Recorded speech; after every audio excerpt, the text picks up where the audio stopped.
저는 그 학회에 논문을 작성하거나 아니면 책을 쓰거나 혹은 설교를 준비할 때 공립도서관에서 하는 것을 제가 선호하는 편입니다.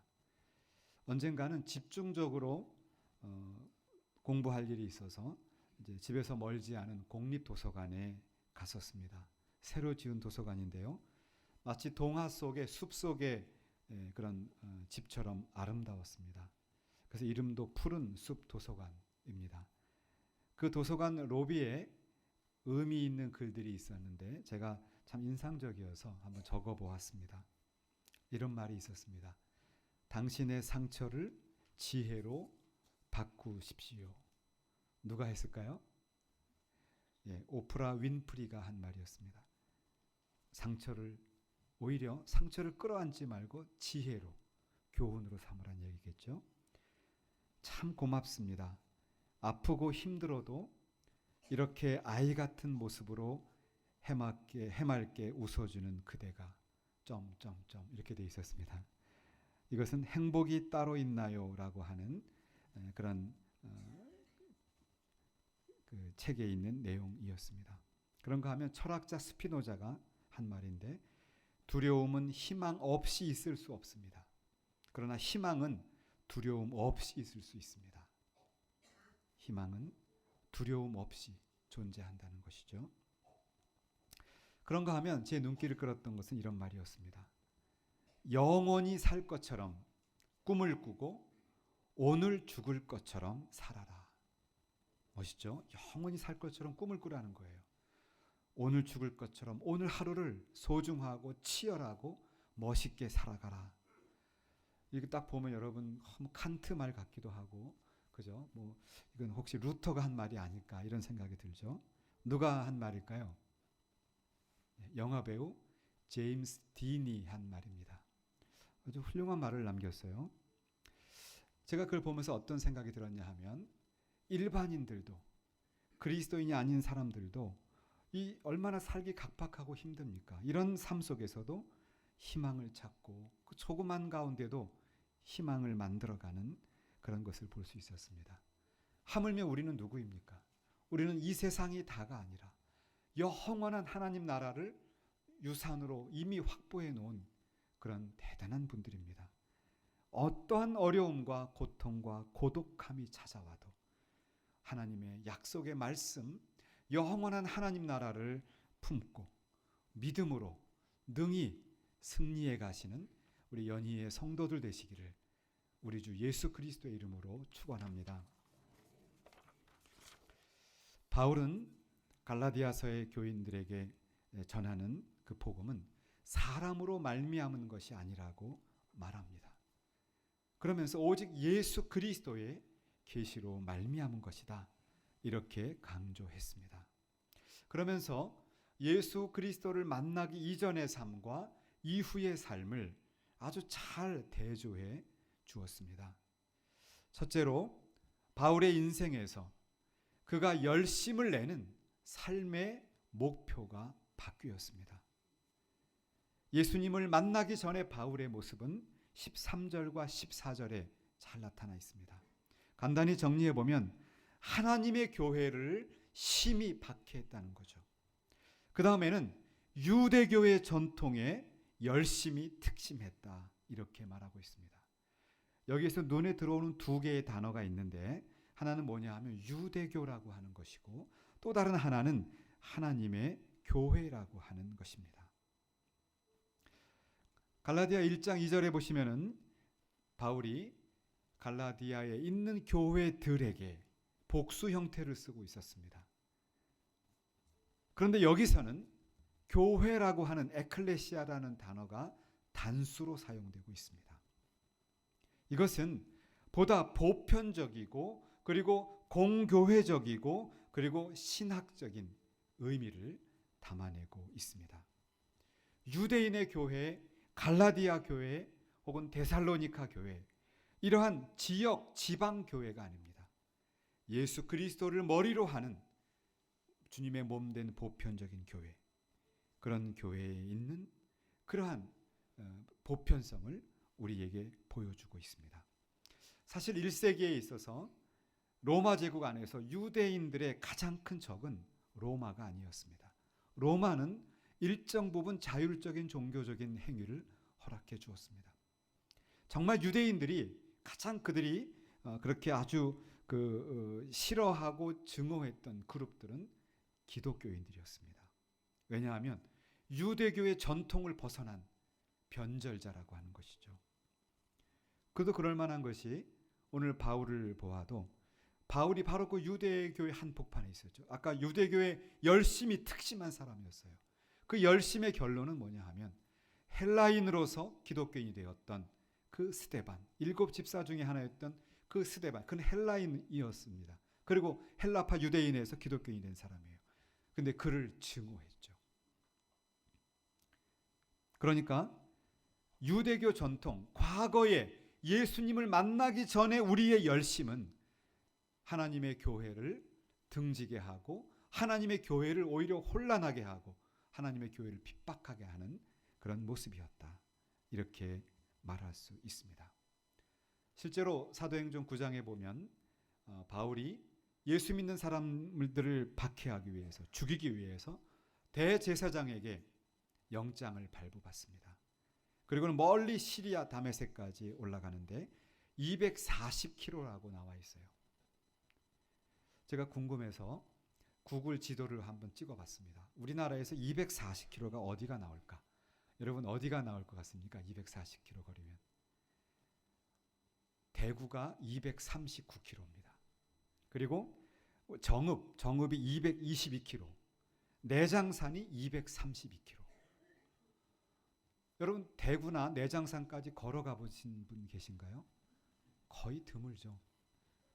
바울은 열심히 특심해서 예수 믿는 자를 박해하겠다고 그 거리, 대구와 내장산 되는 그 거리를 걸어간 겁니다. 가다가 산적을 만날 수도 있고 이런저런 어려움 만날 수도 있지만 그것 두려워하지 않았어요. 예수 믿는 사람 내 꼭 잡겠다. 그렇게 갔던, 이 열심히 특심했던 사람이었습니다.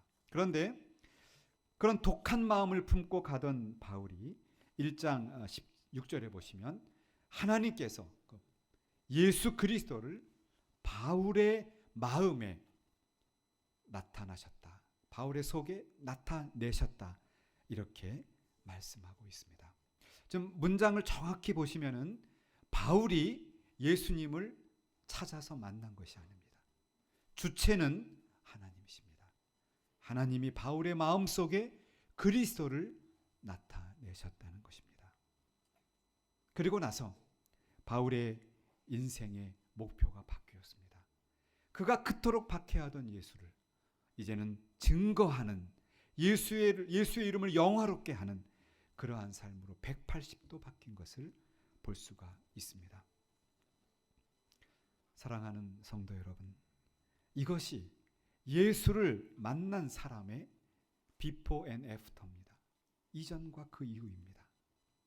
이전에는 자기가 가장 중요하게 생각했던 것이 이제는 아무런 가치가 없어집니다.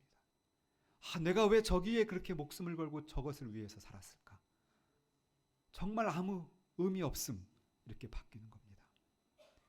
그전에는 가장 멸시하고 가장 싫어하고 가장 정말 짜증났던 것이 가장 고상하고 가장 아름답고 가장 존귀한 것으로 바뀌게 되는 것입니다. 우리가 예수님을 만날 때 어떤 신비적인 체험을 할 수도 있고 안 할 수도 있습니다. 그런데 정말 중요한 것은 오늘의 말씀처럼 내 인생의 목표가 하나님 나라의 가치로 영광을 돌리는 그 귀한 성도의 모습으로 바뀌느냐 아니냐, 이것이 중요한 관건입니다. 사랑하는 성도 여러분, 여러분의 인생의 목표는 무엇입니까? 여러분이 새벽부터 밤중까지 그렇게 종종거리면서 뛰어다니는 열심의 이유가 무엇입니까? 이제부터라도 예수 그리스도를 위하는 삶, 하나님을 영광스럽게 하는 삶, 그러한 인생으로 목표가 바뀌어지기를 바랍니다. 어떤 상황 가운데서도 예수님이라면 어떻게 하셨을까? 우리가 살다 보면 회색지대가 많습니다.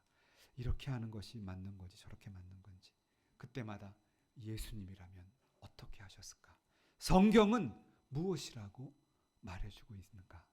이렇게 인생의 초점을 바꾸어 가면서 살아가시는 여러분과 제가 되시기를 축원합니다. 두 번째로 생각할 것은 하나님은 우리가 태어나기도 전에 우리를 택하고 부르셨다는 것입니다. 태어나기도 전에. 15절에서 하나님은 바울의 어머니의 태로부터 택하셨다 이렇게 말하고 있습니다. 에베소서 1장에 보면 하나님은 심지어 창세 전에 우리를 택하셨다 이렇게 말하고 있습니다. 우리가 인생을 살다 보면 이런저런 위협의 순간들이 있습니다. 도전들이 있고 혼란함이 있습니다. 그때마다 우리는 하나님께 무릎을 꿇게 됩니다. 하나님을 찾게 됩니다. 그런데 바울이 우리에게 말해주는 것은 우리가 정말 필요해서 하나님을 찾은 것이 아니라는 것이에요. 하나님이 이미 우리를 어머니의 뱃속에서 그리고 세상이 창조되기 전에 택해서 부르셨다는 놀라운 이야기입니다. 놀랍지 않습니까?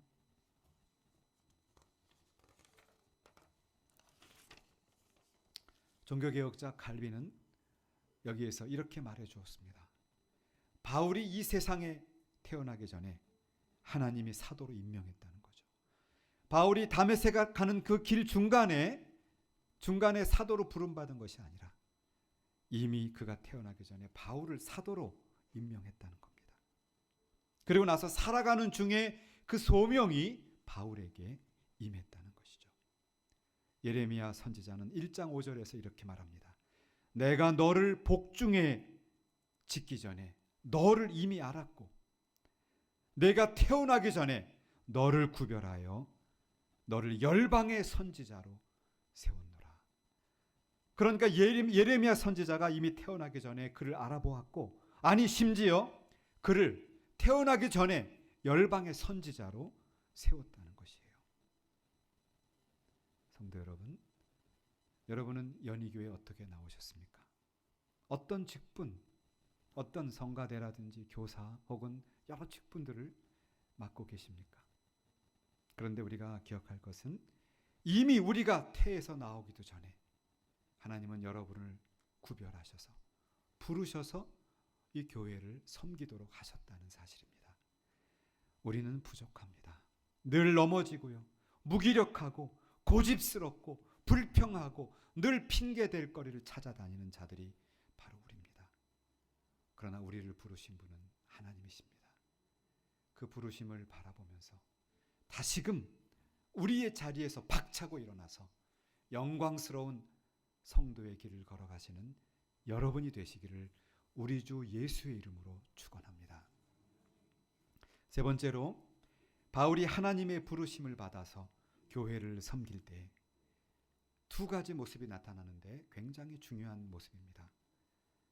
먼저 하나님과의 개인적인 관계 속에서 아무도 없는 그런 적막한 곳에 가서 철저하게 준비를 했습니다.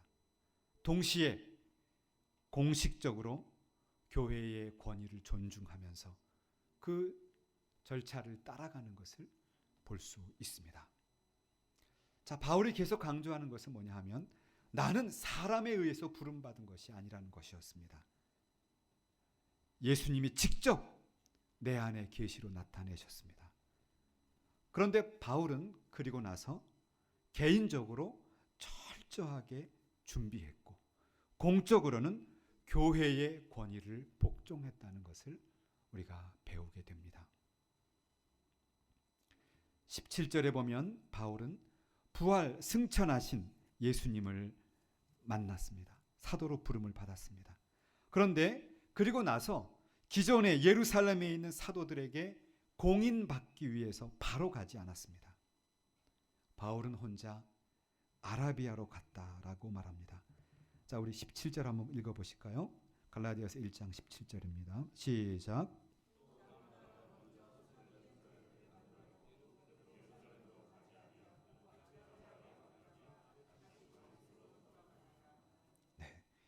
분명히 예수를 만나고 사도로 세워졌는데요. 그러면 먼저 사도된 사람들을 만나서 공인을 받아야 할 거 아닙니까? 그렇지 않았어요. 혼자 아라비아로 갔다라고 말합니다. 자, 여기서 중요한 질문이 생깁니다. 왜 아라비아로 갔을까? 아라비아 가서 무엇을 했을까? 그런데 성경은 거기에 대해서 잘 말하고 있지 않습니다. 침묵하고 있습니다. 자, 그런데 이와 유사하게 이런 유사한 그 시대 어간의 내용이 사도행전 9장 20절에도 나옵니다. 누가는 이제 요 비슷한 사건을 바울이 갈라디아에서 말하고 있고, 이것을 누가가 사도행전에서 기록한 내용에 나오는데, 예수님을 만나고 나서 다메섹에 가서 아나니아에게 안수를 받습니다. 그리고 눈이 뜨이게 됩니다. 그리고 다메섹에 있는 제자들과 함께 며칠을 머무르면서 즉시, 거기는 즉시란 단어가 나와요. 즉시 예수가 하나님의 아들이심을 전파한다, 이렇게 말합니다. 자, 갈라디아서를 보면 사도로 세움을 받고 나서 3년 동안에 아라비아에 갔습니다. 그리고 아무런 기록이 나오지 않는 침묵의 시간이에요. 3년이. 또 사도행전 9장을 보면 거기는 즉시로 예수가 하나님의 아들임을 증거하고 있는 것을 보게 됩니다. 자, 이 두 성경이 서로 상충되는 것으로 보입니다. 과연 무엇일까요? 여기에 대해서 리차드 롱에네거라고 하는 신학자는 이렇게 아주 잘 설명해 주었습니다. 역사적으로 당시 아라비아는 나바티아라고 하는 왕국의 시대였는데, 바울 당시에 그 경계가 매우 넓었어요. 그리고 지금처럼 국경선, 여기는 한국, 여기는 중국, 여기는 일본, 이렇게 국경선이 명확하지 않았다는 거예요. 그래서 이 왕국은 요르단 서쪽, 홍해의 남서쪽, 그리고 유프라테스 강 북동쪽, 그 지경을 점유하고 있는 왕국이었다, 이렇게 말하고 있습니다. 그 남쪽 중심지는 지금도 관광지로 유명한 페트라라고 하는 요르단에 있는 곳입니다. 저는 이 페트라를 실제로 몇 년 전에 저희 총신대원 학생들 졸업 여행을 인솔하고 한 200명 정도 인솔해서 이곳을 다녀온 적이 있습니다. 가보니까 깜짝 놀랐어요. 그 바위 위에다가 얼마나 찬란하고 아름다운 도성을 건축했는지 깜짝 놀랐습니다. 그래서 이 페트라는 1985년에 유네스코에 등재된 문화유적지이고, 그리고 유명한 영화 인디아나 존스가 바로 그곳에서 모티브를 가지고 촬영이 되었죠. 바로 그것이 아라비아라고 말할 수 있습니다. 그런데 4장 25절을 보면, 갈라디아 4장 25절을 보면 하갈이 아라비아 시내산으로 갔다, 이런 기록이 또 나와요. 아라비아란 단어가 갈라디아서의 1장과 4장에 두 번이 나옵니다. 이 4장에서 말하는 아라비아는 정말 시내산이 있는, 시내반도가 있는 그것이라고 봐야 합니다. 그렇다면 1장에 나오는 아라비아는 도대체 어디이며 바울은 무엇을 하고 있는가? 한 가지 가능한 해석이 있습니다. 그것은 무엇이냐 하면, 바울이 그토록 특심한 열심을 가지고 박해하려고 했던 그 예수를 만난 거 아닙니까? 다메섹 도상에서. 그리고 나니 도대체 이분이 누구일까? 내가 그토록 싫어하고 증오하고 그 믿는 자들을 죽이려고 했던 그 예수가 왜 나를 만났으며, 도대체 이분이 누구이신가? 거기에 대한 그 뼛속까지 그 증오했던 마음들이 다 녹아지고, 이제는 그분을 위해서 내가 사도로 부름받았다, 이방의 사도로 부름받았다면 그분이 누구신지를 정말 아주 철저하게 말씀을 묵상하면서 그의 사역을 준비했던, 예수님 중심의 세계관을 세우는 그런 시간이라고 말할 수 있습니다. 이것은 마치 모세가 그가 이스라엘 백성을 출애굽시키기 위해서는 40년이라는 세월을 고독하고 절망스럽고 초라하게 무기력하게 광야에서 이드로의 양을 치면서 있었던, 하늘의 별을 보면서 신세를 돌아보면서 내가 어떤 인생이었는가, 나는 누구인가 생각했던 그 세월과도 같은 시간이라고 말할 수 있습니다. 마치 예수님이 공생애를 시작하기 전에 40일 동안 금식하고 광야에서 사역을 준비하시면서 사탄의 시험을 받으면서 그 사역을 준비하던 그 시간이라, 광야의 시간이라고도 말할 수 있습니다.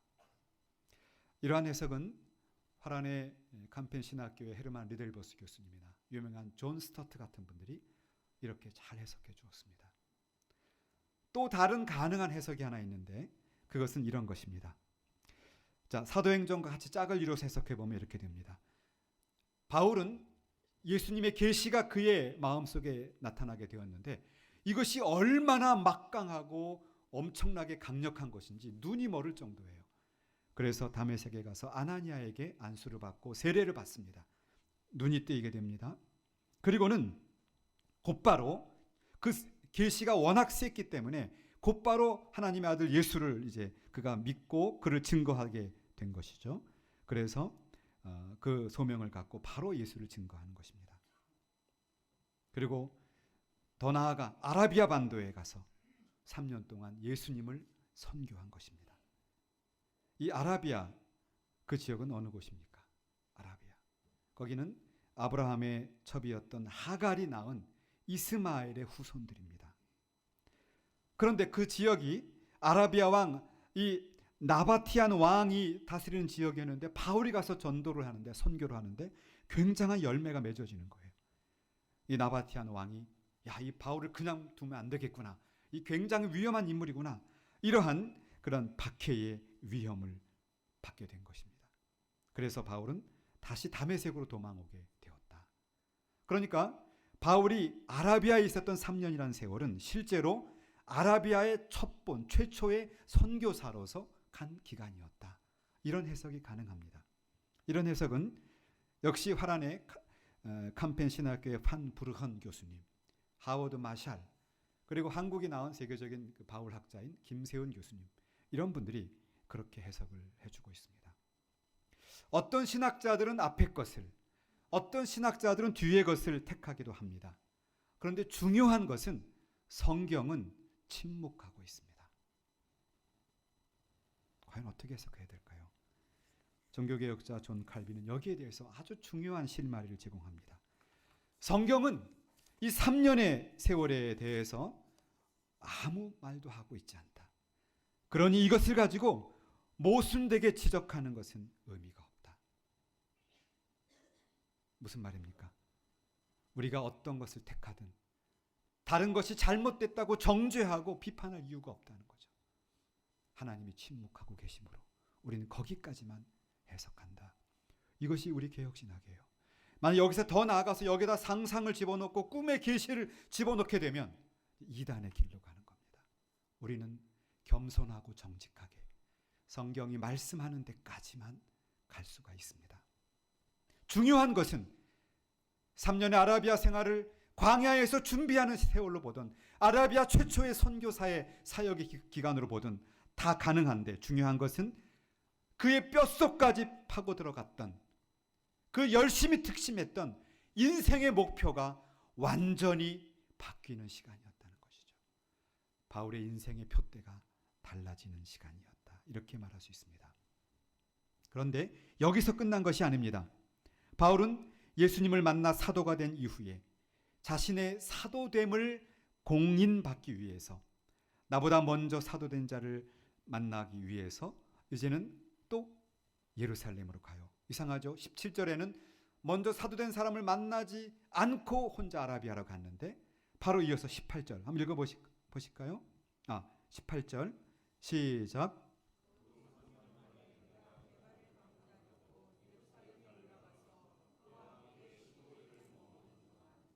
자, 이상하지 않습니까? 앞부분에서는 전혀 그럴 필요가 없다라고 딱 선언하고 바로 불과 다음 절에서 이제는 그 머나먼 240km를 걷고 걸어서, 그것도 아라비아는 3년을 있었는데요. 예루살렘에는 며칠 있었습니까? 15일. 딸랑 15일 동안을 있기 위해서 240km를 그가 걸어간 겁니다. 이거는 무슨 의미가 있을까요? 여기서 중요한 교훈을 배울 수 있습니다. 바울을 부르신 분은 하나님이십니다. 사람이 나를 부른 것이 아니기 때문에 사람을 두려워하지 않습니다. 그러나 바울은 그렇다고 해서 독불장군처럼 주변에 있는 다른 사람들을 무시하거나 해롭게 하는 행동을 하지 않았다는 것입니다. 다른 사도들의 동의와 찬성을 받아서 내가 사도의 직분을 수행한다는 그 교회의 공식적인 권위와 질서를 존중하고 따르고 있다는 것을 몸으로 보여주고 있습니다. 먼저 사도된 선배들에게 내가 받은 부활하신 예수의 복음과 사도됨, 그것을 설명해 주고 설득하고 있습니다. 내가 전하는 복음은 예루살렘에서 베드로나 야고보가 사도들이 전하는 복음과 다른 것이 아니라 예수 그리스도의 복음입니다.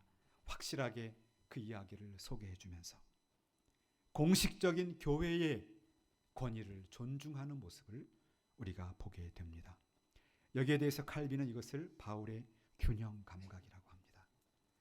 우리가 믿음의 생활을 하다 보면 어떤 때는 하나님이 나에게 주신 은혜와 하나님의 그 뜻이 너무 귀하다 보면 주변 사람들을 우리가 무시하거나 어떤 교회의 권위를 우리가 무시하는 그런 실수를 범할 수 있습니다. 바울은 그렇지 않았어요. 15일을 위해서 그 엄청난 거리를 달려갔던 것입니다. 그래서 칼빈은 이렇게 아주 중요한 말을 해주고 있습니다. 우리 모두는 똑같은 목표를 향해서 달려갑니다. 서로 격려해 주어서 우리 사이에 뜨거운 우정을 보여주게 되기를 소원합니다. 이렇게 말합니다. 그러니까 예루살렘에 있었던 사도들이나 저 다메섹에서 그리고 아라비아에 있었던 바울이나 똑같이 동력자로서 그리스도의 몸된 교회를 하나님의 나라를 섬겨간다는 것이죠. 이 얼마나 아름다운 동력의식입니까? 우리 교회 안에도 다양한 직분으로 연희교회 직분자로 여러분을 세우셨습니다. 먼저 세운 분도 있고 나중 세운 분도 있습니다. 그러나 이 모든 것 안에서 교회의 권위와 질서를 존중하면서 그러나 우리를 부른 것은 하나님이신 것을 우리가 명확히 하면서 아름다운 믿음의 공동체를 세워가시는 여러분이 되시기를 축원합니다. 말씀을 마치겠습니다. 저는 모태신앙으로 교회를 다녔습니다. 주일학교도 열심히 다녔고요. 고등부 회장도 했고요. 청년부 회장도 하면서 또 고등부 성가 지휘도 하면서 나름대로 열심히 교회를 봉사했습니다. 그때 저에게 드는 생각은 이런 것이었습니다. 나 정도 되는 사람이 교회에 나와주고 이 정도 봉사해 주는 거, 야 정말 나 대단한 사람이다. 이런 생각이 저에게 있었습니다.